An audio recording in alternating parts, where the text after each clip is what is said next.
Alhamdulillahi Rabbil Alamin. Assalatu wassalamu ala Sayyidina Muhammadin wa ala alihi wa sahbihi ajma'in, amma ba'd. Qala Allah Ta'ala fil Qur'anil Alim wal Furqanil Majid, an-nabiyyu awla bil mu'minina min anfusihim. Wa qala nabiyyuna sallallahu alaihi wasallam, an-nabiyyu awla bil mu'minina min anfusihim. அவகமா கால அலைஹிஸ்ஸலாத்து வத்தஸ்லீம்.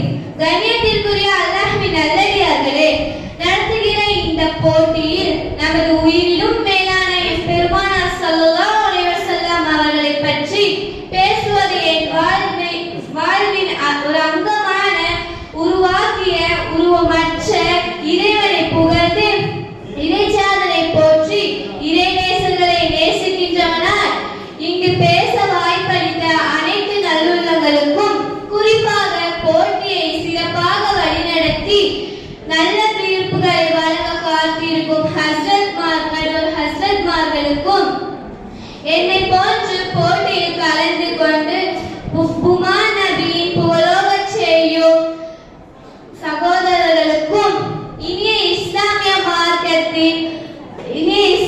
மார்க்கத்தின் முகமது சலாமை கூறி எனது உரையை துவங்குகிறேன். அஸ்ஸலாமு அலைக்கும் வரஹ்மத்துல்லாஹி வபரகாத்துஹு.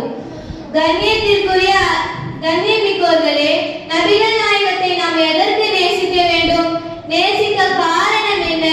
நம் வாழ்வின் இருளை நீக்கி அருளாக அவதரித்த காரணத்தினாலயா? மாக்களாக இருந்தவர்களை மக்களாக மாற்றியதினாலயா? மனித மிருகமாக இருந்தவர்களை புனித உருவமாக உருவாக்கியதினாலயா? இப்புவியில் அஞ்ஞானம் அகற்றி மெஞ்ஞானம் ஏற்றதினாலயா? நம் வாழ்வில் எவ்வளவு பாவங்களை படிந்தாலும் எனது சிபாரிசு பாவிகளுக்கும் சொந்தம் என்று ஏந்தல் நபி எடுத்துரைத்தனாலயா? நபி இல்லை என்றால் நானிலம் இல்லை என்று நாயன் அல்லாஹ் சொன்னதினாலயா? இன்னும் எத்தனை காரணங்கள் சொல்ல வேண்டும்? சொல்ல ஆரம்பித்தால் போட்டியின் கால அவகாசமும் போதாது, நமது ஆயுள் காலமும் போதாது. இதனால் தான் என்னவோ அன்னபி அவுலா பில் முஃமினீன மின் அன்ஃபுஸிஹிம்.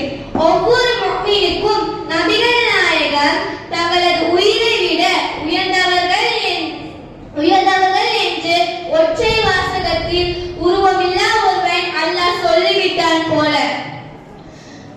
கண்ணியமிக்கோர்களே, ஒரு முறை நபித்தோழர் ஒருவர் பெருமானாரிடம் நாயகமே, மறுமை நாள் எப்போது என வினவினார்கள். அதற்கு அண்ணலார் அவர்களிடம், மறுமைக்காக நீங்கள் எதை தயாரித்து வைத்தீர்கள் என்றார்கள். அதற்கு அந்த சஹாபி, தொழுகை நோன்பு போன்ற எந்த அமல்களையும் சேகரிக்கவில்லை. ஆனால் நான் அல்லாஹ்வையும் அவனது தூதராகிய தங்களையும் அளவு கடந்து நேசிக்கிறேன் என பதிலளித்தார். இந்த பதிலை செவியுற்ற செம்மல் நபி ஸல்லல்லாஹு அலைஹி வஸல்லம் அவர்கள், நீங்கள் யாரை நேசிக்கிறீர்களோ அவர்களோடு சுவனத்தில் இருப்பீர்கள் என்றார்கள். கண்ணியமிக்கோர்களே, ஹூபைல் ரலியல்லாஹு அன்ஹு அவர்கள் மக்கத்து காஃபிர்களிடம் அடிமையாக இருந்தார்கள். இஸ்லாத்தை ஏற்ற காரணத்தினால் கொடுமை செய்தார்கள். அவர்களின் கொடுமை உச்சத்தை தொட்டது. ஹூபைல் ரலியல்லாஹு அன்ஹு அவர்களை நெருப்பில் படுக்க வைத்தார்கள். அப்போது தோல் உரிந்து ரத்தமும் நீரும்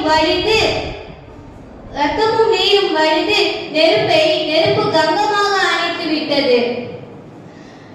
வேதனை தாங்க முடியாமல் ஹூபைல் ரலியல்லாஹு அன்ஹு அவர்கள் பெருமானாரிடம், யா ரசூலல்லாஹ், உதுல்லாஹ் அலல் முஷ்ரிகீன், நாயகமே, முஷ்ரிக்களுக்கு எதிராக துஆ செய்யுங்கள், அவர்களின் அழிச்சாட்டியம் அளவு கடந்து செய்கிறது என்றார்கள். அதற்கு அண்ணலாரின் வார்த்தை என்ன தெரியுமா?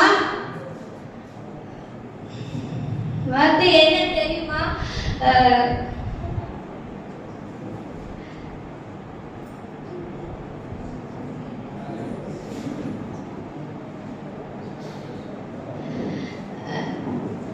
அருட்கொடையாகத்தான் அனுப்பப்பட்டுள்ளேன், சபிப்பவனாக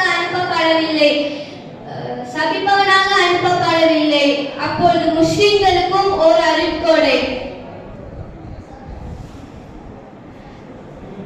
நம் பெற்றோரையும் மற்றோரையும் நேசிப்பது மரணம் வரையும் தான். ஆனால் நாயகத்தை நேசிப்பது மரணத்தையும் கடந்து மறுமையிலும் வெற்றி பெற்று சுவனத்தில் அழைத்து செல்லும் என்பதே மேற்கூறிய வரலாற்று நிகழ்ச்சிகளில் உறுதியாகிறது. நாயக தோழர்களின் வரலாறை வாசித்து பார்த்தால் தெரியும். பெருமானார் முதலாக ஒரு சஹாபி சட்டையின் பட்டன்களில் அவிழ்ந்த நிலையில் பார்த்தார்கள். அன்று முதல் அந்த சஹாபி எல்லா பருவ காலங்களிலும் சட்டையின் பட்டன்களை அவிழ்ந்துவிட்டே வாழ்ந்தார்கள். இப்படித்தான் ஒரு நபி மீது நேசம் கொள்ள வேண்டும் என்பதை தெரிவித்துக் கொள்கிறேன். அஸ்ஸலாமு அலைக்கும் வரஹ்மத்துல்லாஹி வபரகாத்துஹு.